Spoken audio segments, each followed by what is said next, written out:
listen. Listen to what's being said to you and what isn't being said to you.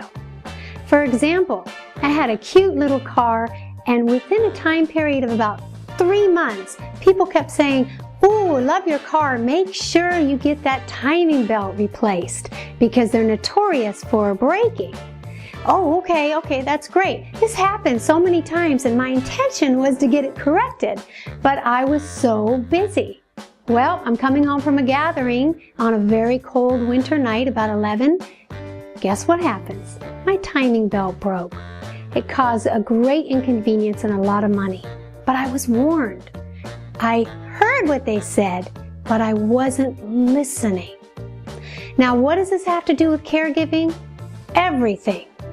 Because what if you have a lot of people saying to you, "Are you getting your rest?" Maybe it's your mother. "Hi, dear. Are you getting your rest, dear? Are you eating your food? Are you getting your nutrients? How are you doing?" If enough people say that to you, you may be in caregiver burnout, which is also called overwhelm. Maybe they can hear in your voice that you're panicking. Maybe they can hear you're frustrated. You're a little more sharper than normal with your answers. They can feel your frustration. And these are all little signs of caregiver burnout. So it's very important to listen to the messages that you're receiving and act upon them. And that way it can truly prevent you from something worse. Disease can cause disease later.